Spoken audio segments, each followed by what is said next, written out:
মানুষ একা একা না, পৃথিবীতে সব জোড়ায় জোড়ায় তৈরি করেছি।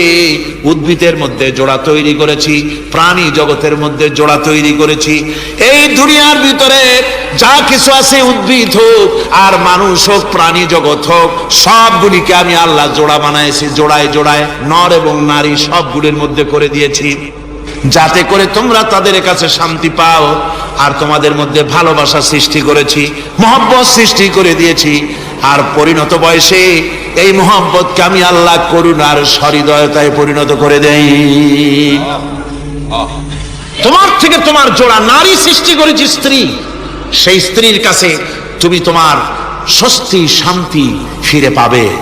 আর যখন বৃদ্ধ হয়ে যাবে তখন এই ভালোবাসাটাকে আমি করুণা আর মহব্বতের মধ্যে পয়দা করে দেই। এর দ্বারা এই ভালোবাসা এবং মহব্বতের মাধ্যমে সন্তান সন্ততি পৃথিবীতে আসে, নাতি আসে, পৌত্র আসে, পৌত্রী আসে। এভাবে করে আত্মীয় স্বজন পরিবেষ্টিত অবস্থায় দুনিয়ায় মানব বংশ আমি এভাবে করে বৃদ্ধি করি। আর এরপরে মানব সৃষ্টি করে মানুষকে এক পরিবেশ সৃষ্টি করে দিয়ে তাকে কথা বলারও আমি ভাষা শিখিয়েছি। আল্লামাহুল বায়ান, মানুষকে আমি কি শিক্ষা দিয়েছি? কথা বলতে আমি শিক্ষা দিয়েছি। কথা বলার কারণেই মানুষ মানুষ, আর কথা বলতে পারে না বলে মানুষের সাথে পশুর সাথে এই বিরাট পার্থক্য। পশু কথা বলতে পারে না, মানুষ কথা বলতে পারে। কথা বলা হচ্ছে মানুষের একটা বিশেষ বৈশিষ্ট্য। আরে বায়ান শব্দের অর্থ শুধু কথা নয়, বায়ান শব্দের অর্থ হচ্ছে চেতনা, বুদ্ধি, অনুভূতি, প্রজ্ঞা, মেধা, চিন্তা, বিবেচনা, ইচ্ছা শক্তি, প্রতিরোধ শক্তি, এ সবগুলি বায়ানের ভিতরে সীমাবদ্ধ।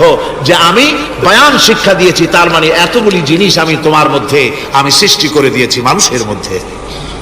এরপরে এ বায়ান একটি শিক্ষা। শিক্ষা বলতে বোঝায়, এই শিক্ষাটা আল্লাহ সবাইকে দিয়েছেন। মাছ সাঁতার কাটতে পারবে, পাখি আকাশে উঠতে পারবে। পাখিকে আল্লাহ ওড়ার ক্ষমতা দিয়েছেন। মুরগির বাচ্চা ডিমের থেকে বের করে পানির মধ্যে ছেড়ে দিবেন, ও সাঁতার কাটতে পারবে না। আপনি আমারে কোন মুরগির ডিমের ভিতরে মুরগির বাচ্চা, হাঁসের ডিমের ভিতরে হাঁসের বাচ্চা, সে কি করে বোঝে ডিমের কোন অংশ পাতলা? সেই অংশটা সে অপারেশন শুরু করে দেয়। সে কিন্তু সব জায়গায় ঠকায় না। ওই ডিমের পর্দার ভিতরে একটা অংশ আছে পাতলা, সামান্য পাতলা। সেই পাতলা অংশ সে ঠুক করে একটুখানি অপারেশন করে, পর্দাটা ফেটে যায়, সেখান থেকে সে বেরিয়ে আসে। কে শিখালো যে এই জায়গায় ঠুক করে আওয়াজ কর, বেরোতে পারবি? কে শিখালো? আল্লাহ পাক শিক্ষা দিয়েছেন। এটা বায়ানের অন্তর্গত। মানুষকে দিয়েছেন বায়ান, ওকে দিয়েছেন শিক্ষা। হাঁসের বাচ্চা পানির ভিতরে ছেড়ে দিলে ওকে সাঁতার কাটতে হবে, কে শিখালো? আল্লাহ পাক। বাতাসে পাখিরা উড়ে বেড়ায় ডানা মেলে। আওয়ালাম ইয়ারাউ ইলা তায়রি সাফাতিন ওয়া ইয়াকবিদনা মা ইউমসিকুহুন্না ইল্লার রহমান। দেখে নাকি তারা পাখিটি কেমন? মেলি দুটি লঘু ডানা, উড়িয়া বেড়ায় শূন্যের পরে নাহি তার কোনো মানা। আবার সে ডানা গুটাইয়া চলে কিন্তু পড়ে না তবু, বলকে বা তারে শূন্যে রাখিছে ভিন্ন সে এক প্রভু। প্লেনের মতো, এরোপ্লেনের মতো, দেখছেন না পাখিগুলি এরকম এরকম করে ওড়ে। আবার কখনো উঠতে গিয়ে আর ডানা দোলায় না, দুটো ডানা শরীরের সাথে মিশাইয়া একেবারে রকেটের মতো উড়ে চলে যায়, কিন্তু পড়ে যায় না। কে তাকে শূন্যের উপরে রেখেছে? ধরে কন, কে রেখেছে? এই ট্রেনিং আল্লাহ পাক তাকে দিয়েছেন। আল্লাহ পাক তাকে এই শিক্ষা দিয়েছেন। এই শিক্ষা, পানিতে সাঁতার কাটবে মাছ, বায়ুতে ভেসে বেড়াবে পাখি, তারপরে মানুষের চোখের পলক পড়বে, পাকস্থলী হজম করবে, এসব শিক্ষা আল্লাহই দিয়েছেন। প্রত্যেকটা জিনিসকে সৃষ্টি করেছেন, আর তার কাজটাও কিভাবে হবে তাও আল্লাহ পাক শিখিয়ে দিয়েছেন। এই জন্য শুধুমাত্র এই শিক্ষাটুকুনি নয়, মূল শিক্ষা হচ্ছে আল্লামাহুল বায়ান। এর আসল অর্থ হলো মানুষের জ্ঞানের পূর্ণতার জন্য আল্লাহ পাক বায়ান দিয়েছেন। সে বায়ান হচ্ছে কোরআনে কারীম। সে বায়ান কি? কোরআন। এই কোরআন হচ্ছে মানুষের জ্ঞানের পূর্ণতা। কোরআন দিয়ে মানুষের জ্ঞান পরিপূর্ণ হয়। ওমা উতীতুম মিনাল ইলমি ইল্লা কালিলা, তোমাদেরকে খুব সামান্যতম জ্ঞান দেওয়া হয়েছে। আসল জ্ঞানের মালিক কে? আল্লাহ সুবহানাহু ওয়া তাআলা। আল্লাহ রাব্বুল আলামিন বলেন, আশ-শামসু ওয়াল কমারু বিহুসবানিন ওয়ান-নাজমু ওয়াশ-শাজারু ইয়াসজুদান। সূর্য এবং চন্দ্র একটা বিরাট একটা হিসাবের অনুসরণে বাধ্য। সূর্য আর চন্দ্র একটা হিসাবের অনুসরণে বাধ্য, এর ব্যতিক্রম হওয়ার কোনো উপায় নাই। সূর্য এবং চন্দ্র তার আপন আপন কক্ষপথে ঘুরবে, ইচ্ছে মাফিক সূর্য চন্দ্র ঘুরতে পারবে না। রাত 12টার সময় সূর্য এসে বলতে পারবে না বেটা রাত ছক, আমি এখন উদিত হব, পারবে? পারবে না। দিনের দুপুরের সময় রাত এসে মাথা চাড়া দিয়ে জাগাতে পারবে না, দিন সরে যা, আমি এখন সবটাকে রাত বানায় দেব, পারবে না। চন্দ্র এবং সূর্য একটা নির্ধারিত একটা হিসাবের অনুসরণে তারা রয়েছে, আর এই হিসাবের নিয়ম, কঠোর হিসাবের নিয়মতান্ত্রিকতার ভেতরে থাকার কারণেই মানুষের জন্য চন্দ্র, মাস, বছর ইত্যাদি গণনা মানুষের জন্য আল্লাহ সহজ করে দিয়েছেন। আল্লাহ পাকের নবীর কাছে জিজ্ঞাসা করা হচ্ছে, ওয়ায়াসআলুনাকা আনিল আহিল্লাম, ও নবী আপনাকে প্রশ্ন করা হয় চাঁদ সম্পর্কে। কাফেররা প্রশ্ন করেছে চাঁদের ক্রমবর্ধমান ক্রমহ্রাস কেন, চাঁদ বাড়ে কেন, কমে কেন, আপনারে জিজ্ঞাসা করা হয়, আপনি জবাবে বলুন কুল হিয়া মাওয়াকিতু লিন্নাস, বলুন এ চাঁদ হচ্ছে মাস, দিন, বছর গণনা করার জন্য, গোটা পৃথিবীবাসীর জন্য আমি একটা স্থায়ী ক্যালেন্ডার আকাশে ঝুলায় রাখছি। জোরে কোন সুবহানাল্লাহ। বিনা পয়সার ক্যালেন্ডার কে ঝুলায় রাখছেন? আল্লাহ সুবহানাহু ওয়া তাআলা, তিনি ঝুলিয়ে রেখেছেন এই ক্যালেন্ডারকে। আর এই চন্দ্র সূর্য নিজের ইচ্ছা মাফিক চলতে পারে না। আল্লাহ পাক কোরআনে কারিমে বলেছেন, আফা গায়রা দীনিল্লাহি ইয়াবগুন ওয়া লাহু আসলামা মান ফিস সামাওয়াতি ওয়াল আরদি তাওআন ওয়া কারহা। তোমরা কি আমার দেওয়া জীবন ব্যবস্থা ছেড়ে দিয়ে মানুষের তৈরি করা, অন্যের তৈরি করা মতবাদ গ্রহণ করতে চাও? ওয়ালাহু আসলামা মান ফিস সামাওয়াতি ওয়াল আরদ, অথচ আকাশে যা কিছু আছে, জমিনে যা কিছু আছে, সব আমার কি করছে? আমার হুকুম মেনে, আমার আনুগত্য করে তারা চলছে। আনুগত্যের সামনে মস্তক অবনত করে দিয়েছে। তাই তো আমরা দেখতে পাই তাল গাছে কোনোদিন বেল হয় না, হয়? চট্টগ্রামে হয় বোধহয়। তাল গাছে বেল হয়, নারকেল গাছে আম হয়, নিম গাছে লিচু হয়? হয় না। আল্লাহর সুন্নতের ভিতরে কোনো পরিবর্তন পাওয়া যাবে না। দেখুন বঙ্গোপসাগরের পানি মিষ্টি না নোনা? সবাই বলুন মিষ্টি না নোনা? বঙ্গোপসাগরের নোনা পানি জোয়ারের টানে এই বঙ্গোপসাগরের নোনা পানিগুলি পদ্মা মেঘনা যমুনার ভিতরে প্রবেশ করে মিষ্টি পানির ভিতরে, আবার ভাটির টানে পদ্মা মেঘনা যমুনার পানিগুলি, মিষ্টি পানিগুলি নোনা পানির মধ্যে গিয়া ঢোকে। মাঝখানে কোনো পার্টিশন নাই, নোনা পানি মিষ্টি পানির এলাকাকে নোনা বানাতে পারে না, আবার মিষ্টি পানিগুলি গিয়া নোনা পানিগুলিরে মিষ্টি বানাইতে পারে না। কার হুকুম পালন করে? কার হুকুম? ওয়ান-নাজমু ওয়াশ-শাজারু ইয়াসজুদান ওয়াস-সামাআ রাফাহা ওয়া ওয়াদাআল মিজান। তারকা বৃক্ষরাজি সব সেজদায় রত। তারাই সেজদা দেয় কারে? কারে সেজদা দেয়? চাঁদ সেজদা করে কাকে? সূর্য করে কাকে? গাছপালা করে কারে? আল্লাহ পাককে সেজদা করে সবাই। সমস্ত সৃষ্টি জগতের কাজ হলো তিনটা। সৃষ্টি জগতের কাজ কয়টা? তিনটি কাজ। একটা কাজ হচ্ছে সৃষ্টি জগৎ মহান আল্লাহর উদ্দেশ্যে সিজদা করবে, তার হামদ করবে, তার তাসবিহ করবে। তিনটা কাজ, সিজদা করবে, হামদ করবে, তাসবিহ করবে। এই তিনটা কাজ হচ্ছে সৃষ্টি জগতের। গোটা পৃথিবীর সবকিছু আল্লাহ পাককে সিজদা করছে। কোরআনে কারিমে রব্বুল আলামিন বলেন, ওয়ালিল্লাহি ইয়াসজুদু মান ফিস সামাওয়াতি ওয়াল আরদি তাওআন ওয়া কারহা ওয়া যিলালুহুম বিল গুদুবি ওয়াল আসাল। আল্লাহ পাক বলেন, আকাশে যা কিছু আছে, জমিনে যা কিছু আছে, সব কিছু আমার সেজদা করে। এমনকি গাছগুলি, গাছও আমার সেজদা করে। গাছগুলি সকাল বেলায় গাছের ছায়া সকাল বেলায়, আর বিকাল বেলায় নিজের ছায়া লম্বা করে দিয়ে আমার সামনে সেজদায় পতিত হয়ে যায়। গাছগুলি আমাকে সেজদা করে, তারকা সমূহ, চন্দ্র সূর্য সব আমাকে সেজদা করে। ওয়ালিল্লাহি ইয়াসজুদু মা ফিস সামাওয়াতি ওয়া মা ফিল আরদ মিন দাব্বাতিন ওয়াল মালাইকাতু ওয়া হুম লা ইস্তাকবিরুন। আকাশ এবং জমিনে যা কিছু আছে আমার সিজদা করে, আমার সিজদা থেকে কেউ অহংকার করে না, অহমিকতা করে না, আমার সিজদা থেকে কেউ ফিরে যায় না, সবাই আমাকে সিজদা করে। সুতরাং ও মানুষ, আমার দরবারে সিজদায় মাথা নত করে দাও। সবগুলি আমার সামনে সিজদা করতেছে। আলাম তারা আন্নাল্লাহা ইয়াসজুদু লাহু মান ফিস সামাওয়াতি ওয়া মান ফিল আরদ والشمس والقمر والنجوم والجبال والشجر والدواب وكثير من الناس। আল্লাহ পাক বলছেন, আকাশ এবং জমিনে যা আছে সব আমাকে সেজদা করছে। চাঁদে, সূর্যতে, গাছপালায়, পাহাড় পর্বতে, সবকিছু, সমস্ত প্রাণী জগৎ পর্যন্ত, চতুষ্পদ জন্তুগুলি পর্যন্ত আমি আল্লাহকে সেজদা করে। সুবহানাল্লাহ, সুবহানাল্লাহ কোন? সব সেজদা আল্লাহর জন্য। সুতরাং আল্লাহ পাককে সেজদা করতে হবে। এই সেজদা দিয়া ধন্য হচ্ছে সমস্ত সৃষ্টি জগৎ। মানুষ শুধু আল্লাহ পাককে সেজদা করছে না, অনেক মানুষ সেজদা থেকে গাফেল। সেই জন্য গতকালও আমি আপনাদের সামনে বলেছিলাম, আল্লাহকে সেজদা দিবেন, সেজদাই বেশি মজা। সেজদাই যদি না দিতে পারলেন তাহলে দিবেনটা কি? আপনাকে সৃষ্টি করা হয়েছে সেজদার জন্য।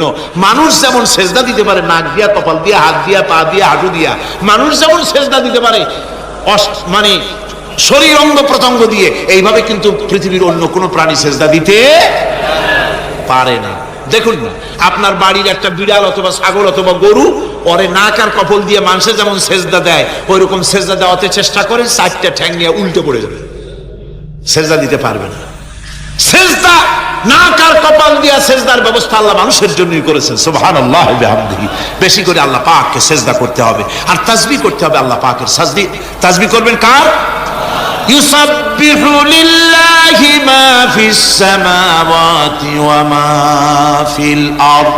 সাব্বাহা ইউসাব্বিহু তাসবিহান। অতীতে তাসবিহ পড়েছে, বর্তমানে তাসবিহ পড়ছে, ভবিষ্যতেও তাসবিহ পড়বে। আল্লাহ যা আছে আকাশে, যা আছে জমিনে, তাসবিহ পড়বে কার? আল্লাহ পাকের তাসবিহ পড়বে। সুতরাং এই পৃথিবীতে যা আছে সব আল্লাহর তাসবিহ পড়ছে। আমরা বুঝি না, ওদের ভাষা বুঝি না। বাতাস তার শনশন রবে, পানি তার কুলুকুলু নাদে, পাতা পল্লবগুলি তার মর্মর রবে, পাখি তার কল কাকলিতে ইত্যাদি যত রকমের শব্দ আমাদের কানে আসে, সমস্ত শব্দের মধ্যে আল্লাহর জিকির হয়, আমরা বুঝি না। কোরআনে কারীম এই কথাটা এভাবে বলছে, ওয়া ইম মিন শাইইন ইল্লা ইউসাব্বিহু বিহামদিহি ওয়ালাকিন লা তাফকাহুনা তাসবিহাহুম। যা আছে পৃথিবীতে, আকাশে জমিনে, সব আমার তাসবিহ পড়ে, তোমরা বোঝো না। ওই ফাল্গুন মাসে, চৈত্র মাসে, বসন্তকালে গাছের ডালে ডালে কোকিল বসে ডাকে কুহু কুহু করে, তুমি শোনো কুহু কুহু, আসলে তো কুহু কুহু না, ওরা ডাকে আল্লাহু আল্লাহু। পড়েন সবাই, আল্লাহু আল্লাহু আল্লাহু আল্লাহু আল্লাহু। সব কিছু আল্লাহ পাকের জিকির করছে, আল্লাহর তাসবিহ করছে।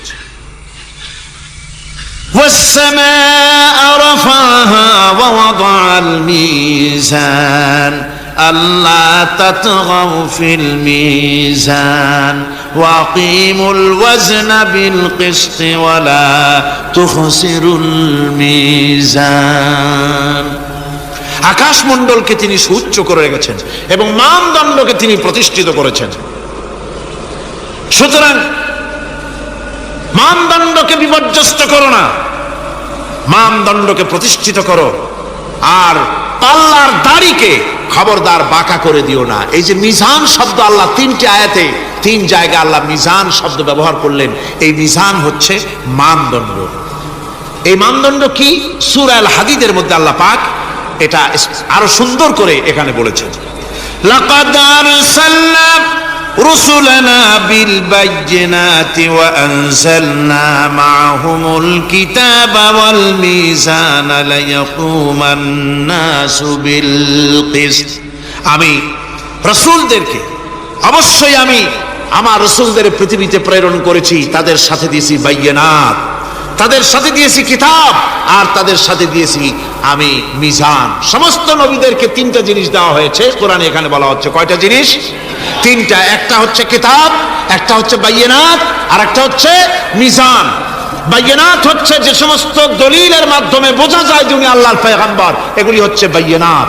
আর কিতাব হচ্ছে আল্লাহর পক্ষ থেকে যে ওহীর মাধ্যমে যে কিতাব আসছে সেই কিতাব। আর মিজান হচ্ছে ন্যায় বিচার, সুষ্ঠু বিচার। এই সুষ্ঠু বিচার যা দিয়ে হক এবং বাতিলকে বোঝা যায়, এই ন্যায় বিচার, সুষ্ঠু বিচার কোরআনের মাধ্যমে আল্লাহ পাক নবীদেরকে দান করেছেন। সুতরাং এই পৃথিবীতে যদি আমরা শান্তি চাই, স্বস্তি চাই, আমরা যদি নিরাপত্তা চাই, তাহলে মিজান, জাস্টিস কায়েম করতে পারে কেবলমাত্র কোরআন। এই কোরআনের আইন অনুযায়ী জীবন পরিচালিত করতে পারলে আমরা দুনিয়ায় শান্তি পাবো। এমনকি আল্লাহ পাক সমস্ত ন্যায় বিচার শিখাইছেন। পরের হক কিভাবে আদায় করবেন, দরিদ্রের হক কিভাবে আদায় করবেন, এমনকি ওজন করতে গিয়ে আপনি যেন কোনো ক্রেতাকে না ঠকান, সে কথাও আল্লাহ বলেছেন। খবরদার দাড়ির পাল্লার দাড়িটাকে কখনো বাঁকা করো না, উল্টা পাল্টা করো না। একথা কোরআনে কারীমের মধ্যে আল্লাহ পাক পরিষ্কার করে আমাদের সামনে বলে দিলেন। আমার বন্ধুগণ, এরপরে সর্বশেষ আমি শেষ করে এনেছি আর মাত্র দুটি আয়াত আপনাদের সামনে বলে আমরা যাব আকর্ষণীয় মুনাজাতের দিকে ইনশাআল্লাহ। সবাই বলেন ইনশাআল্লাহ।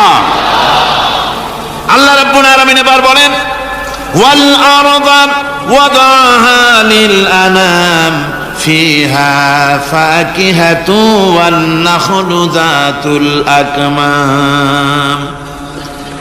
আল্লাহ পাক বলছেন, পৃথিবীকে তিনি সমস্ত সৃষ্টির জন্য এই পৃথিবী বানিয়েছেন। আনাম শব্দের অর্থ হচ্ছে জীব, জানদার। যত জানদার আছে সমস্ত জানদারদের জন্য আল্লাহ পাক এই পৃথিবীকে বানিয়েছেন। অর্থাৎ যাদের প্রাণ আছে, প্রাণী সময়ের জন্য আল্লাহ যা সৃষ্টি করেছেন সেটা হলো এই পৃথিবী। এই পৃথিবী ছাড়া অন্য কোথাও কোন প্রাণী বসবাসের উপযোগী করে আল্লাহ তৈরি করেন নাই। এই পৃথিবীটা কি আল্লাহ পাক প্রাণীদেরকে বসবাসের উপযোগী করে তৈরি করেছেন। তারপরে বলছেন, পৃথিবী তো তৈরি করলাম, এরপরে আমি তাদের সমস্ত খাবার দাবারের ব্যবস্থাও করেছি। খেজুরগুলিকে আমি প্যাকেট করে তোমাদের সামনে দিয়েছি, আচ্ছাদন দিয়ে দিয়েছি। খেজুরের কথা এখানে বলা হয়েছে। শুধু খেজুর নয়, খেজুর, আঙ্গুর, বেদানা, আপেল, যত খাবার আমাদের সামনে আল্লাহ দিয়েছেন সমস্ত খাবারগুলি প্যাকেট করা। জোরে বলেন, কি করা? প্যাকেট করা। কি মহব্বত করে আল্লাহ দিয়েছেন। কলা বলেন, তাল বলেন, বেল বলেন, সব খাবারগুলিকে আল্লাহ পাক প্যাকেট করে মানুষের সামনে হাজির করেছেন। কারণ ওয়ালাকাদ কাররামনা বানি আদমা, যেহেতু আদম সন্তানকে আমি সম্মানিত করেছি, তাই আদম সন্তানের সামনে, ভদ্র সম্মানিত মেহমানের সামনে যত খাবার দিলাম সব খাবারগুলিকে আমি গুছিয়ে সুন্দর করে সাজিয়ে আমি কভার করে তোমার সামনে পেশ করেছি। ওয়াল হাব্বুজুল আসফি ওয়ার রাইহান। এরপরে দানা দিয়েছি, ভুসি দিয়েছি। দানা হচ্ছে মানুষের খাবার, ভুসি হচ্ছে পশুর খাবার। এই মানুষের খাবার, পশুর খাবার সবকিছু আমি পরিবেশন করেছি। এরপর আল্লাহ বলছেন, ফাবিআইয়ি আলা'i রাব্বিকুমা তুকাযযিবান। পড়েন, ফাবিআইয়ি আলা'i রাব্বিকুমা তুকাযযিবান। আল্লাহ পাক বলছেন, কোন নিয়ামতকে, তোমার প্রভুর কোন নিয়ামতকে অস্বীকার করতে পারো? আল্লাহর কোন নিয়ামতকে অস্বীকার করতে পারবে না। এভাবে হাজারো নিয়ামত দিয়ে আমি তোমাদেরকে সমৃদ্ধ করে। প্রিয় ভাই সব, হেদায়েত একটা ভিন্ন জিনিস। মুসলমানের ঘরে জন্মগ্রহণ করলেই মুসলমান হয় না, আবার কাফেরের ঘরে জন্মগ্রহণ করলেই কাফেরই থাকবে, তাও হয় না। দেখেন না, হযরতে ইব্রাহিম আলাইহিস সালামের পিতা ছিল মুশরিক, কাফের মুশরিকের ঘরে, মূর্তি পূজারীর ঘরে আল্লাহ পাঠালেন ইব্রাহিম খলিলুল্লাহ আলাইহিস সালাতু ওয়াস সালামকে। সুবহানাল্লাহ। আবার নূহ আলাইহিস সালাম আল্লাহর পয়গম্বর, তার ছেলে হয়ে গেল কাফের। ঠিক না? এই জন্য হেদায়েত এটি আল্লাহর দান। হেদায়েতটা কার দান? এই জন্য আল্লাহ রাব্বুল আলামিন কোরআনে কারীমের মধ্যে আমাদেরকে শিখিয়ে দিয়েছেন প্রতি রাকাতে আমরা যেন আল্লাহর কাছে হেদায়েত কামনা করি।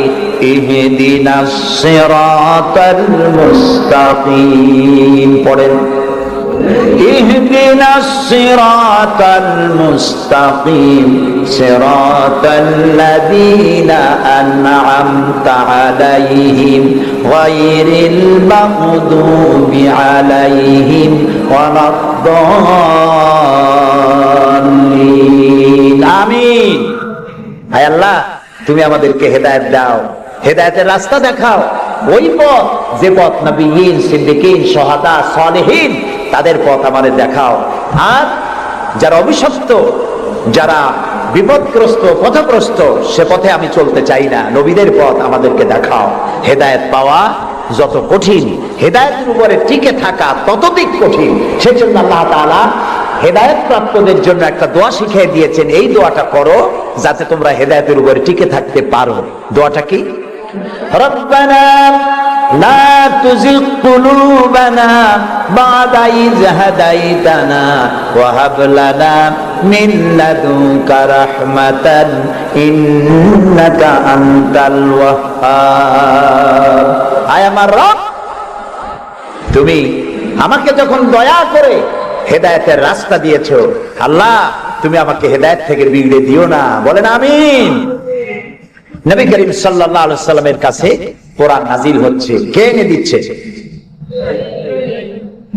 আল্লাহ তাআলা দুনিয়ার মানুষকে হেদায়েত দিবেন, সেজন্য নবী দরকার আর হেদায়েত পাঠানো দরকার।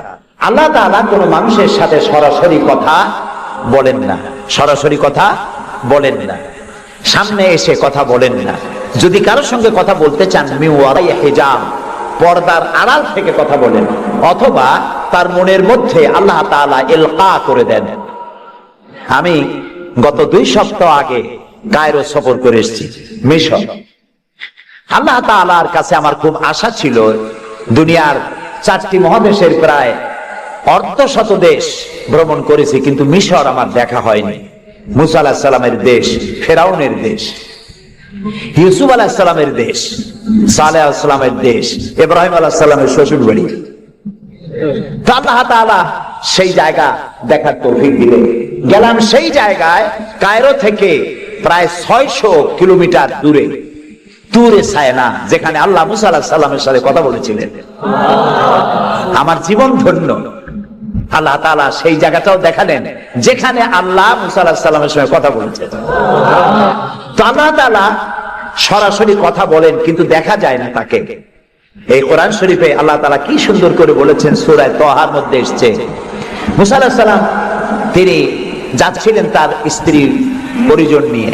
স্ত্রী ছিলেন গর্ভবতী, আসন্ন প্রসবা, ডেলিভারি হবে, প্রচন্ড ঠান্ডা ছিল, এখন আগুনের প্রয়োজন। তিনি দূরে দেখতে পেলেন একটা গাছের উপরে যেন আগুন দেখা যায়। তিনি ছুটলেন সেই আগুনের পানে এবং বললেন, ফাকালা লি আহলিহিম কুসু ইন্নী আনাস্তু নারান লাআল্লি আতিকুম মিনহা বিকাবাসিন আও আজিদু আলান নারি হুদা। তোমরা এখানে অপেক্ষা করো, আমি তো আগুনের মতো কি একটা দেখতেছি, আমি ওখানে যাই, হয়তো আগুন আনতে পারবো, অথবা কোন একটা রাস্তা, একটা কিছু পেয়ে যাবো। ফালাম্মা আতাহা নুদিয়া ইয়া মূসা ইন্নী আনা রাব্বুক ফাখলা নালাইক ইন্নাকা বিল ওয়াদিল মুকাদ্দাস তুয়া। ও মূসা, যেটা আগুন মনে করছো, এটা আগুন না, এটা আমি তোমার রব। ফাখলা নালাইক, জুতা খোলো, ইন্নাকা বিল ওয়াদিল মুকাদ্দাস তুয়া, এটা হলো পবিত্র উপত্যকা। আমি যখন সেই পবিত্র উপত্যকায় গেছি, এদিকে তুরে সায়না, এদিকে আরেকটা পাহাড়, মাঝখানে 2 পাহাড়ের মাঝখানের সমতল ভূমিকে উপত্যকা বলা হয়। আমার এই আয়াত মনে পড়লো, সাথে সাথে জুতা খুলে ফেলে দিলাম। মুসা আলাইহিস সালামকে আল্লাহ বলেছেন, ফাখলা নালাইক, জুতা খোলো। আমি আমার সাথীরা জুতা খুলে এগিয়ে গেলাম। আমার এক সাথী ছিলেন চট্টগ্রাম ইন্টারন্যাশনাল ইসলামিক ইউনিভার্সিটির কোরআনিক সায়েন্সের চেয়ারম্যান অধ্যাপক গিয়াসউদ্দিন তালুকদার। তাকে আজান দিতে বললাম, তিনি আজান দিলেন ওয়াদের মুকাদ্দাসে। আজান দিয়ে সেখানে আমরা যোহরের নামাজ আদায় করলাম, যোহর আসর জামাআন ওয়া কাসরান আদায় করে নিলাম। তারপরে চলে গেলাম সেই জায়গায় যেখানে আল্লাহ তাআলা কথা বলেছিলেন, সেই জায়গাটা এখনো আছে। সুবহানাল্লাহ। আল্লাহ তাআলা বলছেন, ওয়া নাখতারতুকা ফাসতামি' লিমা ইউহা। ও মুসা, আমি তোমাকে আমার জন্য বাছাই করছি। সুবহানাল্লাহ। আমি তোমাকে আমার জন্য বাছাই করেছি, এখন তুমি শোনো আমি কি বলি। ইন্নানি আনাল্লাহ, আমি আল্লাহ। সুবহানাল্লাহ, সুবহানাল্লাহ। আমি আল্লাহ। লা ইলাহা ইল্লা আনা, আমি ছাড়া কোনো ইলাহ নাই, ফাবুদনি ওয়া আকিমিস সালাতা লিযিকরি, অতএব আমার ইবাদত করো আর আমার শরণার্থে নামাজ কায়েম করো। সুবহানাল্লাহ। ওইখানে দেখলাম দুইটা ধর্মীয় প্রতিষ্ঠান, একটা হলো মসজিদ আর একটা হলো গির্জা, একদম গায়ে গায়ে লাগানো। দুনিয়ার ইহুদি খ্রিস্টান আর মুসলমানেরা এক জায়গায় নামাজ পড়তেছে আর যার যার মতো ইবাদত করতেছে, কোনো ঝগড়া নাই। ইহুদিরাও যাচ্ছে আর খ্রিস্টানেরাও যাচ্ছে, মুসলমানেরাও যাচ্ছে।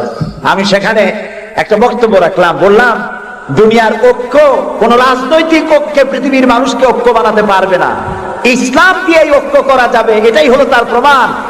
পৃথিবীর শ্রেষ্ঠ জাতি এই তিনটি, মুসলমান, খ্রিস্টান, ইহুদি। এই সেরা পৃথিবীতে রাজত্বকারী ক্ষমতা বিস্তারকারী শক্তি মিলিত হয়েছে ওয়াদে মুকাদ্দাসে। এই তিন শক্তি একত্রে হয়ে আল্লাহর ইবাদত করতেছে, মারামারি নাই, কাটাকাটি নাই। সুতরাং ধর্মভিত্তিক ঐক্যই পৃথিবীকে শান্তির নিবাস বানাতে পারে। সেখান থেকে সে সফর কাহিনী অনেক লম্বা, আমি বই একটা লিখতেছি, আপনারা দোয়া করেন যেন সেটা বের করতে পারি। তারপরে চলে গেলাম মিউজিয়ামে, পিরামিড দেখলাম, নীল নদ দেখলাম, আল্লাহ দেখাইলেন। আমি যখন মিউজিয়ামে ঢুকেছি তখন আমাদের 70 পাউন্ড, মিশরীয় পাউন্ড, 70 পাউন্ড, 40 পাউন্ড টিকিট পারিচ। যখন ভিতরে ঢুকলাম তখন শয়তানকে দেখার জন্য আরো অতিরিক্ত 80 পাউন্ড দেওয়া লাগবে। তা আমি চিন্তা করলাম যে পয়সা খরচ করা অপচয় হবে না, কারণ আল্লাহ তাআলা বলেছেন কুল সিরু ফিল আরদ ফানজুরু কাইফা কানা আকিবাতুল মুকাদ্দিবিন। আল্লাহ তাআলা বলেছেন আমার জমিন ভ্রমণ করো আর মহাসত্যের অস্বীকারীদের কি পরিণতি করেছি তা দেখো আর তার দ্বারা শিক্ষা গ্রহণ করো। কাজে আল্লাহ দেখতে কইছে, শয়তান দেখা দরকার। ভিতরে ঢুকে দেখলাম গ্লাসের বক্স, সেখানে মিস্টার ফিরাউন চিতই শুয়ে আছে। হায় আল্লাহ, আল্লাহ শুটকি বানাই থুইছে, কাপড় দিয়ে জড়ানো, পাও দুটো বাইর করা, হাত দুটো বাইর করা, ঘাটটা এত বড় লম্বা, এরকম চিকুন, কল্লাটা আছে, একটা দাঁত আছে মুখে, হাতে পায়ে কিছু নখও আছে, মাথায় কিছু চুলও আছে। হাজার হাজার বছর আগে মুসা আলাইহিস সালামকে যখন তালায় নিয়ে গেল লোহিত সাগরের কিনারায় মুসা আলাইহিস সালাম বসেছিলেন তার উম্মতদের নিয়ে। ফেরাউন 3 দিক থেকে আক্রমণ করলো। এই কোরআন বর্ণনা, এটা কি কোরআন? আল্লাহ তাআলা বলছেন, ও নবী তুমি তো তখন সেখানে উপস্থিত ছিলে না যখন ফেরাউন তার দলবল নিয়ে মুসা আলাইহিস সালামকে তাড়া করেছিল সেই তুরে সায়নায়, তুমি উপস্থিত ছিলে না। আমি ওহী দিয়া, কোরআন দিয়া তোমাকে ইতিহাস জানাইছি। সুবহানাল্লাহ। সেই লোহিত সাগরের পারে গেলাম যেখানে তাকে ঘিরে ফেলানো হয়েছিল। মুসা আলাইহিস সালাম এবং তার সাথীরা বললেন, ইয়া মুসা ইন্না লামুদরাকুন, হে মুসা আমরা তো পাকড়াও হয়ে গেলাম, সারাশি আক্রমণ করা হয়েছে, আমাদেরকে পালাবার কোনো জায়গা নাই। মুসা আলাইহিস সালাম আল্লাহর পয়গম্বর, কার নবী? আল্লাহর পয়গম্বর। মুসা আলাইহিস সালাম বললেন, কাল্লা রব্বি সায়াহদিন, ভয় পাইও না, অবশ্যই আল্লাহ তাআলা আমাদেরকে পথ বের করে দেবেন। 3 দিকে কি শত্রু, 3 দিকে কি, আর একদিকে কি নদী না সাগর। আপনারা মনে করছেন নীলদরিয়া পার হয়েছে বুঝি মুসার তারা খায়া? সাগর, লোহিত সাগর, রেড সি, 3 দিকে শত্রু, একদিকে সাগর, পালাবার রাস্তা আছে। আল্লাহর পয়গম্বর বলছেন কোনো ভয় নাই, অবশ্যই রব্বি সায়াহদিন, অবশ্যই আল্লাহ আমাদের পথ বের করে দেবেন। আল্লাহ তাআলা খুশি হয়ে গেলেন। সুবহানাল্লাহ। আল্লাহ এটাই চান, আল্লাহ এটাই চান। বাপে করে কি, বাপে মায় ছোট্ট বাচ্চা দাঁড়ায় তো পড়ে যায়, ওঠে তো পড়ে, এইরকমের অবস্থায় টেবিলের পাশে খাড়া করে দেয়, দূরের থেকে হাত পাতে। বাপের ইচ্ছা কি যে লাভ দুক আর দাঁত ভাঙুক? না, ওর সাহস দেওয়ার জন্য, ওর সাহস হোক সেই জন্য টেবিলের কোণায় দাঁড় করে দূরের থেকে হাত পাতে। যেটা সাহসী সে চাপ করে পড়ে বাপের কোলে। আল্লাহ তাআলা বিপদের প্রান্তে দাঁড় করিয়েছেন, বিপদের বর্ডারে দাঁড় করাইয়া সাহস পরীক্ষা করছেন। সুবহানাল্লাহ। মুসা আলাইহিস সালাম সাহসের পরীক্ষায় পাশ করেছেন। আল্লাহ তাআলা হুকুম করলেন, তোমার আশা দিয়ে বাড়ি মারো, আঘাত দাও। আল্লাহ তাআলা সমুদ্রকে ভাগ করে দিলেন। সুবহানাল্লাহ। সমুদ্র ভাগ হয়ে গেল। এগুলি গল্প কি? কোরআন। কোরআন। সাগর ফেটে গেল। মুসা আলাইহিস সালাম আর তার দলবল নিয়ে সাগরের মাঝখানে চলে গেছেন। ফেরাউন তার দলবল নিয়ে এসে দেখে, বাহ, এ তো ভালোই, রয়্যাল রোড, ও মনে করছে ওর বাজানের তৈরি করার রাস্তা।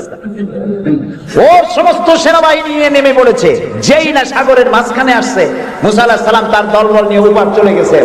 আল্লাহ হুকুম করলেন, যিনি হুকুম করেছিলেন সাগর ফেটে যা, মুসার জন্য রাস্তা বানায় দে, সেই আল্লাহ বললেন সাগর রাস্তা বন্ধ করে দে। রাস্তা বন্ধ হয়ে গেল। এখন ফেরাউন আর তার দলবল পানিতে চুপনি খাইতে খাইতে সাথের লোকেরা সব শেষ। এখন ফেরাউন একা সমুদ্রের ঢেউতে ডুবে আর ওঠে, পানি খেতে খেতে পেটটা পুটকা মাছের মতো মোটা হয়ে গেছে। দেখে যে জান আর থেকে না, নাক দিয়েও পানি পড়ে, কান দিয়েও পানি পড়ে। এখন বলছে আমান্তু না না না, হাফেজ নাই? হ্যাঁ, আমানাত বিহি বানু ইসরাইল, ঈমান আনলাম সেই আল্লাহর উপরে যে আল্লাহর উপর ঈমান আনছে বনি ইসরাইলেরা, তার উপর ঈমান আনলাম। আল্লাহ তাআলা বললেন আল আন, এখন ওয়াকাদ আসাইতা কাবলু ওয়া কুনতা মিনাল মুফসিদিন। ও বলল আনা মিনাল মুসলিমিন। আল্লাহ আমি তো কলেমা পড়লাম আর তো মুসলমান হইলাম, এখন সুবাও কে? আল্লাহ কয় এখন ওয়াকাদ আসাইতা কাবলু, এর আগে তুমি আমার সাথে বিরোধিতা করেছো, বিদ্রোহ করেছো, আমার মানুষের উপর অত্যাচার করেছো। ওয়া কুনতা মিনাল মুফসিদিন, আর তুমি হচ্ছ সন্ত্রাসীর একজন বড় সন্ত্রাসী, বিপর্যয় সৃষ্টিকারী। শোনো ফেরাউন, আজকে আমি তোমারে শুধু মারবই না, আমি তোমাকে মৃত্যু দেব। আর তোমার আলিয়াউমা নুনাজ্জিকা বিবাদানিক, আমি তোমার শরীরকে হেফাজত করব। তোমার শরীর পানিতে পচবে না, পোকা মাকড়ে, জলচর প্রাণী, স্থলচর প্রাণী কেউ খাবে না, মাটিতেও তুই পচবি না, তোরে শুটকি বানায় রাখবো কিয়ামত পর্যন্ত। সেই আল্লাহ আছে না নাই? আছে না নাই? ওই আল্লাহ তাআলা বুশেরে শুটকি বানাইতে পারবে না? সুবহানাল্লাহ বলো। আল্লাহর সাথে যারা নাফরমানি করবে, আর এই নাফরমানদেরকে যারা কলম দিয়া লিখে, বক্তৃতা করে, রাজনীতি দিয়া যারা আল্লাহর নাফরমানদেরকে সাহায্য করবে, নমরুদের মতো, ফেরাউনের মতো আল্লাহ চুমাইয়া দুনিয়া থেকে জুতা মেরে বিদায় করে দেবেন। আল্লাহ রাব্বুল আলামিন বলেন ওয়ালাকাদ ইয়াসসারনাল কুরআনা লিযিকরি ফাহাল মিন মুদ্দাকির। আল্লাহ তাআলা বলেন কোরআনকে মুখস্থ করার জন্য আমি বান্দার কাছে, মানুষের কাছে বোঝার জন্য আর মুখস্থ করার জন্য আমি আল্লাহ সহজ করে দিয়েছি। আল্লাহ যদি সহজ না করতেন এই কোরআন আমরা মুখস্থ করতে পারতাম না। নবী করিম সাল্লাল্লাহু আলাইহি ওয়াসাল্লাম এই কোরআন দিয়ে মদিনায় ইসলামী রাষ্ট্র কায়েম করলেন। সুবহানাল্লাহ বলেন। আমি কোরআন শরীফ তাবিজ লেখার জন্য আসে নাই। যারা তাবিজ লেখেন আমি বিনয়ের সাথে তাদেরকে এই কথাটা বলবো, আপনারা কোরআন দিয়া তাবিজ লিখা ইসলামের কোন উপকার করেন নাই, ক্ষতি করছেন। আমি একটু ব্যাখ্যা দিয়ে বলি, তাহলে বুঝতে সুবিধা হবে।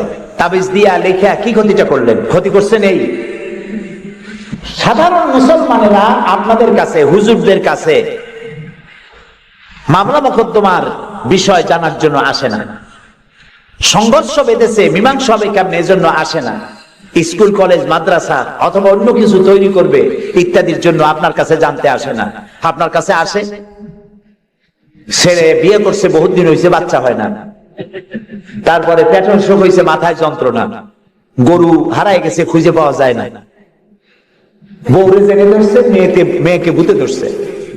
এই সব কালো জিরে পড়া, তেল পড়া, পানি পড়া, আর কালো সুতোয় গিরে দেওয়া, এই সব কাজেই আপনার কাছে আসতেছে। কেন? আপনি বুঝাইছেন যে এখানে আসলে তাবিজ দেওয়া যায়, ঝাড়ফুঁক করা যায়, দোয়া দরুদ করা যায়, সেই জন্য বড় কাজ থইয়া এই কাজে আপনার কাছে আসতেছে। অথচ বিশ্বাস করুন, রাসূলুল্লাহ কোরআন দিয়া তাবিজ লেখেন নাই, সাহাবায়ে কেরামও করেন নাই। একজন সাহাবীও তাবিজ লিখেছেন এর দলিল যদি কারো জানা থাকে মেহেরবানি করে আমাকে জানাবেন, আমি আপনার কাছে শিখবো। ঝাড়ফুঁক করেছেন রাসূলুল্লাহ নিজেও, ঝাড়ফুঁক করেছেন সাহাবায়ে কেরাম, কিন্তু তাবিজ লেখেন নাই। তাবিজ লিখে মানুষকে বোঝানো হয়েছে এটা তাবিজের কিতাব, কিন্তু তা নয়, এটা সংবিধান। সুবহানাল্লাহ বলেন। এটা কনস্টিটিউশন, এর মধ্যে অর্থনীতি, সমাজনীতি, রাজনীতি, ইতিহাস, ভূগোল কি নাই, কোরআনের মধ্যে সব আছে। সুবহানাল্লাহ। মুহাম্মদুর রাসূলুল্লাহ, সবাই বলেন সাল্লাল্লাহু আলাইহি ওয়াসাল্লাম, তিনি মক্কি জিন্দেগিতে লোক তৈরি করলেন, আবু বকর, ওমর, ওসমান, আলী রিদওয়ানুল্লাহ তাআলা আলাইহিম আজমাইন, এই জাতীয় লোক তৈরি হয়ে গেল। কেন তৈরি হলো দেখেন আল্লাহ কি বলেন।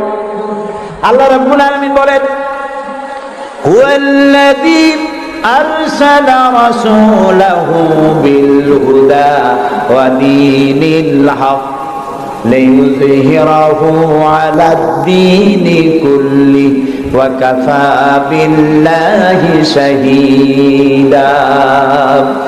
আমি আমার রসুলকে প্রেরণ করেছি পৃথিবীতে, তিনি আল্লাহ যিনি তার রসুলকে পৃথিবীতে প্রেরণ করেছেন এই জন্য দ্বীনে হক আর সত্যের বিধান সহকারে পাঠিয়েছেন, যাতে করে পৃথিবীর মানব গোষ্ঠীর উপরে আল্লাহর আইনকে তিনি বিজয়ী করে দিতে পারেন।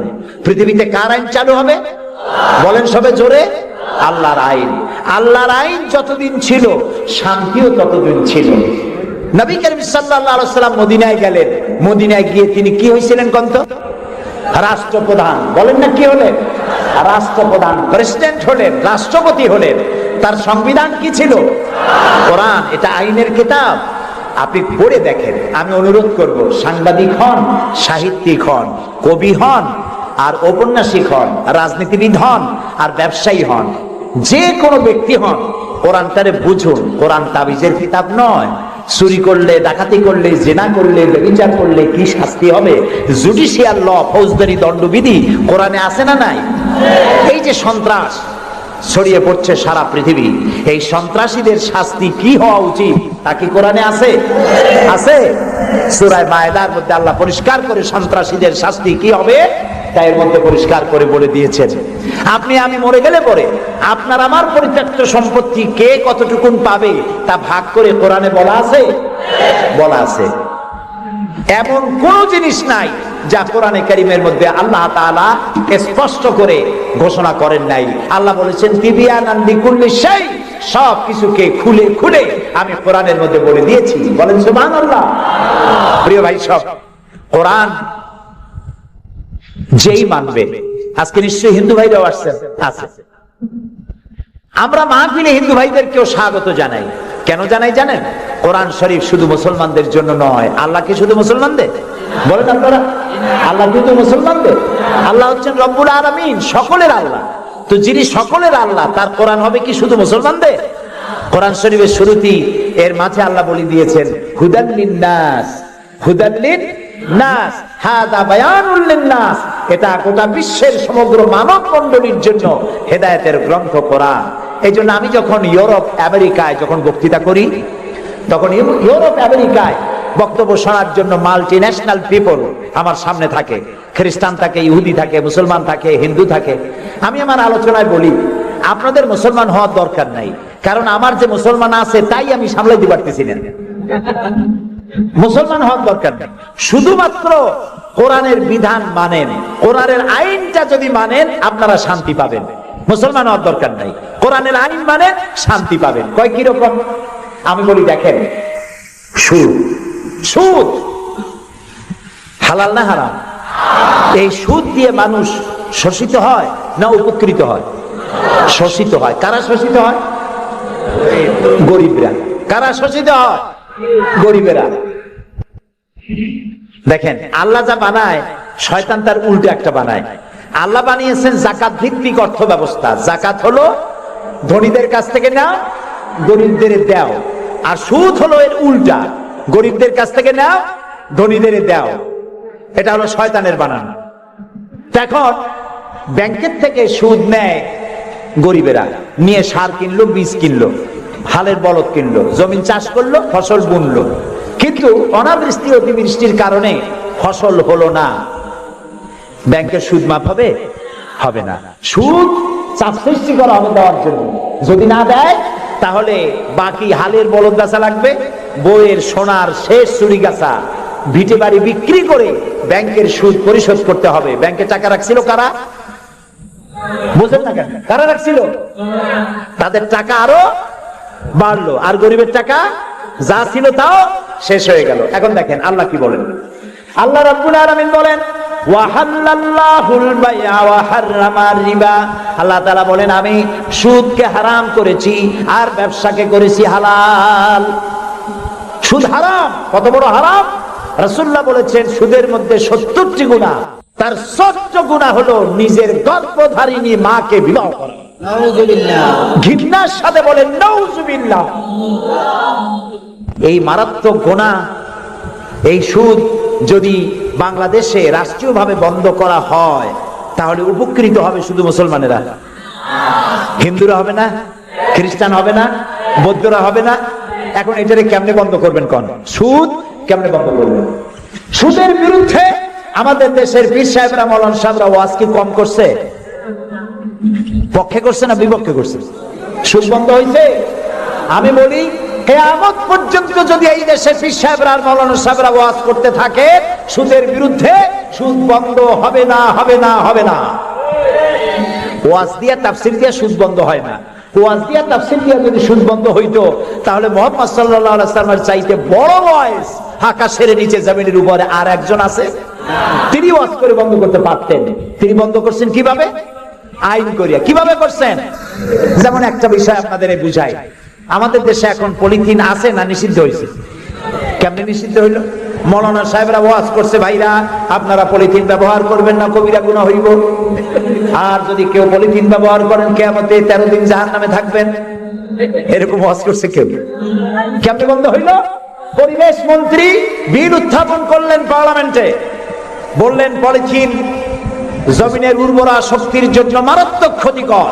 পলিথিন পচে না, জমির উর্বরা শক্তি নষ্ট করে দেয়। একদিন বাংলাদেশে জমিনের উর্বরা শক্তি হারিয়ে গোটা মানুষ দুর্ভিক্ষের কবলিত হবে, না খেয়ে মারা যাবে। সুতরাং এই ধরনের বিষাক্ত জিনিস এটাকে নিষিদ্ধ ঘোষণা করা হোক। স্পিকার সাহেব তখন বললেন, পার্লামেন্টের সামনে, সংসদের সামনে এখন প্রশ্ন হচ্ছে যে পলিথিন মারাত্মক ক্ষতিকর বিষয়, এই জিনিসটি নিষিদ্ধ ঘোষণা করা হোক। পক্ষে যারা আছেন তারা হা বলেন। হা বলল, তিনি হা বিজয় হয়েছে বলে এটাকে নিষিদ্ধ ঘোষণা হয়ে গেল। পরের দিন প্রেসিডেন্ট সই করলেন। এখন পলিথিন নিষিদ্ধ হলো না জারি আছে? কোন এর প্রোডাকশন, এর উৎপাদন, এর বিপণন সবটা বন্ধ হয়ে গেছে। এখন সুদ বন্ধ করবেন কেমনে? ওয়াজ করে বন্ধ করা যাবে না। সুদে মানে সুদের বিপক্ষের লোক পার্লামেন্টে যদি যায়, 2/3 মেজরিটি যদি তারা হয়, তারপরে একজন লোক সেখানে দাঁড়িয়ে যাবেন, বিল উত্থাপন করবেন, বলবেন আল্লাহ সুদ হারাম করেছেন, রাসূলুল্লাহ বলেছেন সুদের মধ্যে 70টি গুনাহ, তার 6টা গুনাহ হলো নিজের গর্ভধারিণী মাকে বিবাহ করা। এই মারাত্মক সুদকে নিষিদ্ধ ঘোষণা করা হোক। স্পিকার সাহেব বলবেন, সংসদের সামনে এখন প্রশ্ন হচ্ছে, সুদ হচ্ছে মাকে বিবাহ করার মতো মারাত্মক গুনাহ। এই গুনাহ থেকে গোটা জাতিকে বাঁচাবার জন্য সুদ নিষিদ্ধ ঘোষণা করা হোক। এই প্রস্তাবের পক্ষে যারা আছে তারা জোরে হা বলুন। আরে ভাই, এটা তো পার্লামেন্ট না। পার্লামেন্টে যখন হা বলবে তখন স্পিকার সাহেব বলবেন, আমার মনে হয় হা জয়যুক্ত হয়েছে, হা জয়যুক্ত হয়েছে। কয়বার কবে? 3 বার।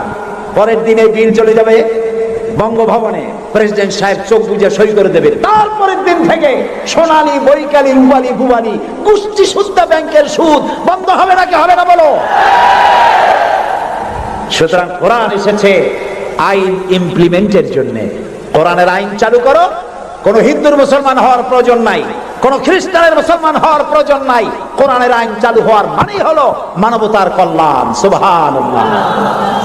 হযরতে সাদ তখন বললেন, তাহলে তোমরা সবাই আমার পেছনে পেছনে এই দরিয়ার ভিতরে ঝাঁপিয়ে পড়ো, আর আমার সঙ্গে সবাই উচ্চারণ করো, নাস্তাঈনু বিল্লাহি ওয়া নাতাওয়াক্কালু আলাইহি হাসবুনাল্লাহু নি'মাল ওয়াকিল নি'মাল মাওলা ওয়া নি'মান নাসীর। ইতিহাস লিখতেছি, 60,000 সৈন্য তাদের অশ্ব নিয়ে, তাদের উষ্ট্র নিয়ে, তাদের মালপত্র নিয়ে, জাহাজের সামান নিয়ে শ্রাবণের খরস্রোতা নদী, উত্তাল তরঙ্গমালায় ভরা নদীর উপর থেকে এই সাহাবীরা পাড়ি দিয়ে ওপার চলে গেলেন।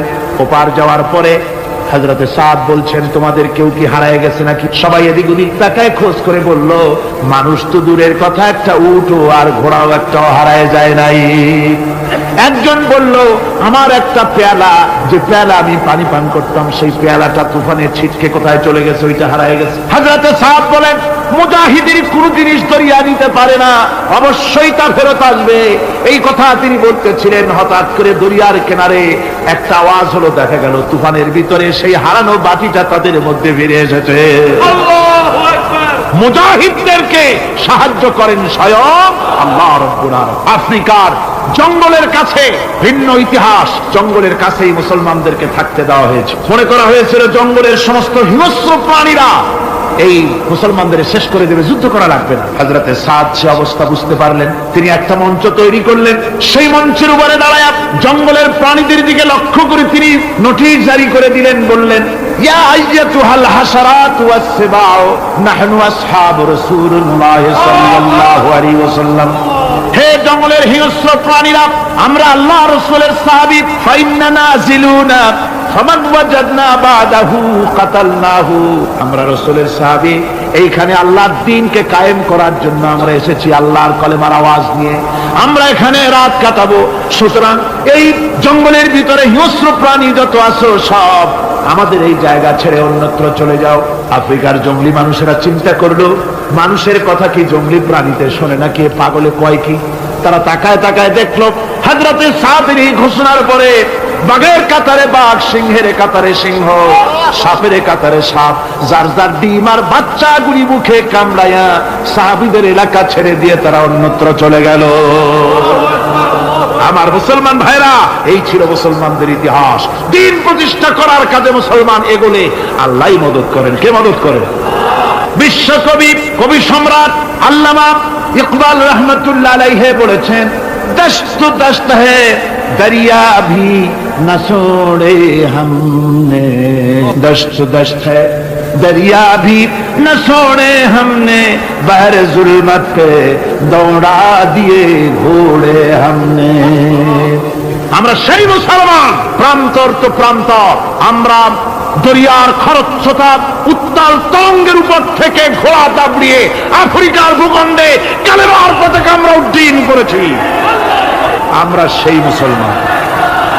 একটুখানি জিকির করেন, লা ইলাহা ইল্লাল্লাহ, লা ইলাহা, লা ইলাহা ইল্লাল্লাহ মুহাম্মাদুর রাসূলুল্লাহ। সমুদ্রের ঢেউকে, দাজলা নদীর ঢেউকে আল্লামা ইকবাল স্মরণ করায় দিত, ও দরিয়ার ঢেউ, এ মাওজেদা জেলা তু ভি পহচানতি হ্যায় हमको अब तक है तेरा दरिया अफसाना हमारा। হে টাইগ্রিসের উত্তাল উত্তাল তরঙ্গমালা, নিশ্চয় তোমার ভুলে যাওয়ার কথা নয় যে তোমার উপর থেকেই আমরা দরিয়া পার হয়ে উপরে গিয়ে কালেমার পতাকা উড্ডীন করেছিলাম। আমরা সেই মুসলমান।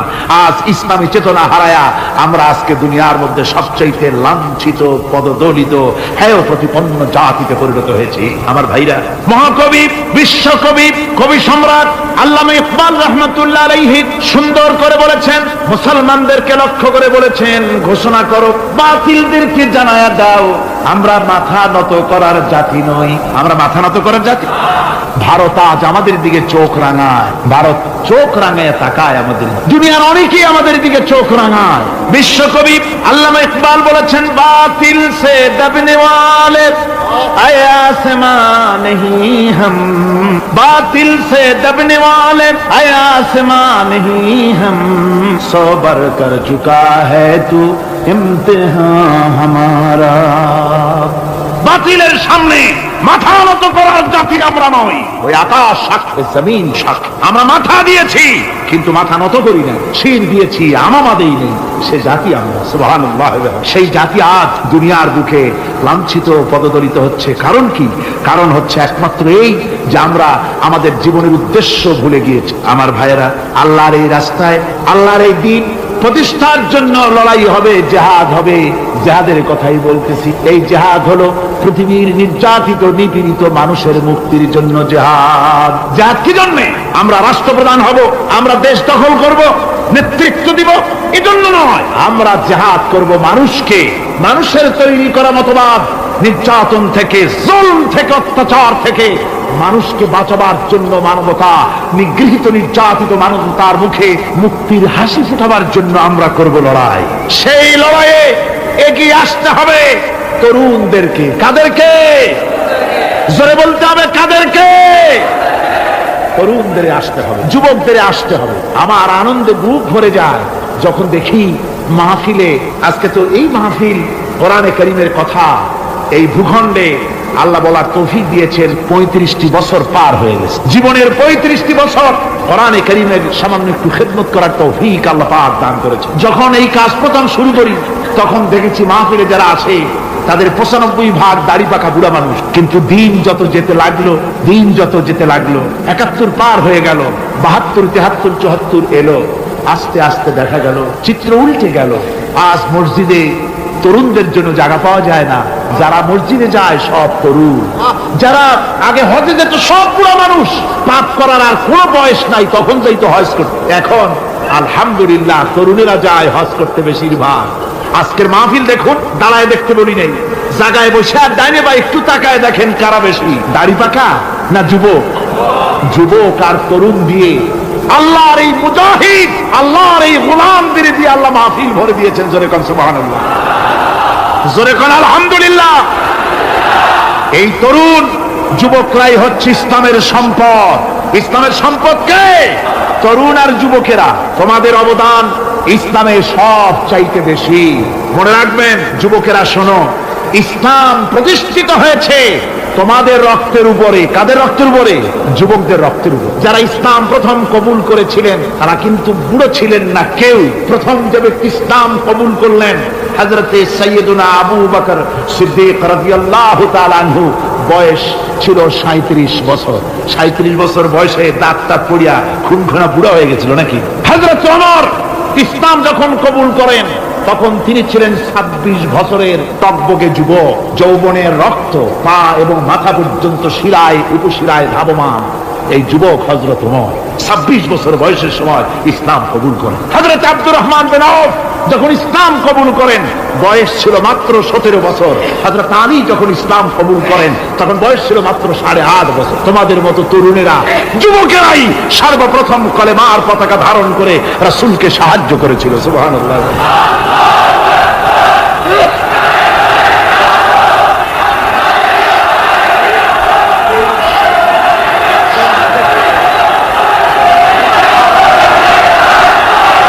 আমার মুসলমান ভাইয়েরা থামুন, আমার ভাইয়েরা, যুবকদের অবদানই চিরকাল ইসলামে বেশি ছিল।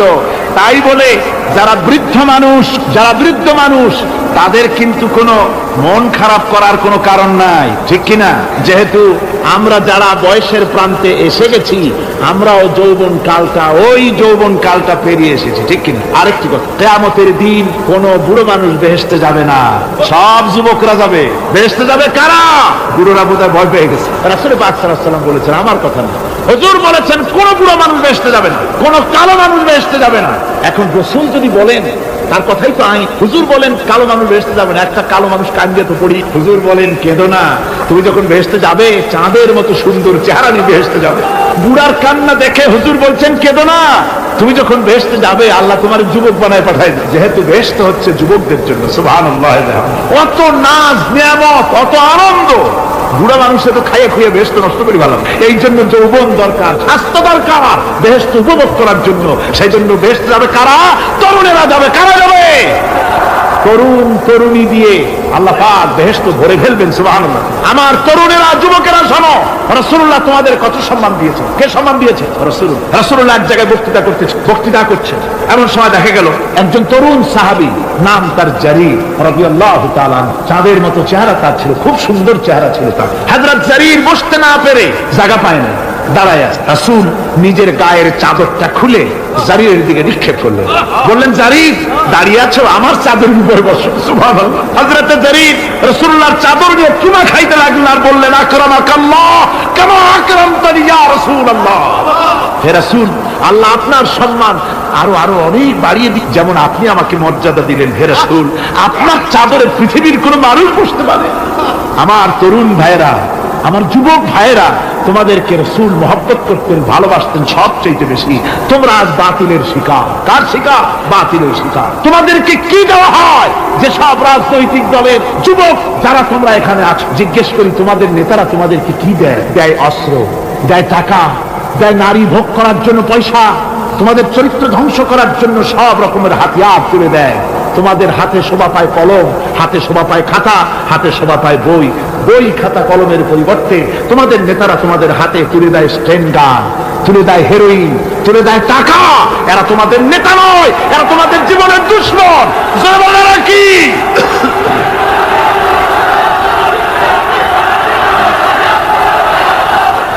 আমার যুবক ভাইয়েরা, আমার কলেজ ইউনিভার্সিটির ছাত্র ভাইয়েরা, একটুখানি মাথা খাটায় চিন্তা করো।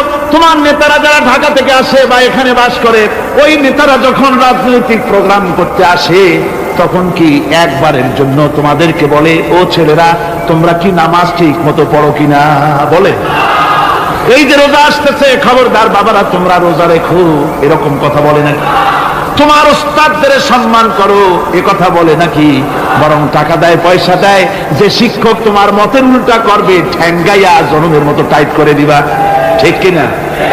তোমার নেতারা কি কোনোদিন বলে নাকি, ও আমার সংগঠনের ছেলেরা মা বাপের খেদমত করবে, মা বাপের সম্মান করবে, খবরদার মা বাপের সঙ্গে বেয়াদবি করবে না, সন্ত্রাস করবে না, অস্ত্রবাজি করবে না, মানুষকে কষ্ট দিবে না, এমন কোনো কথা বলে না? আমার যুবকেরা শোনো, ওরা টাকা দিয়ে, অস্ত্র দিয়ে, পয়সা দিয়ে, মদ দিয়ে ওরা নিজেদের ক্ষমতা টিকায় রাখার জন্য তোমাদেরকে লাঠির মতো ব্যবহার করে। সুতরাং আজকের তরুণদেরকে বুঝতে হবে, তরুণেরা ভালো করে বোঝো, তোমরা রসুলের সৈনিক, তোমাদের পক্ষে সম্ভব।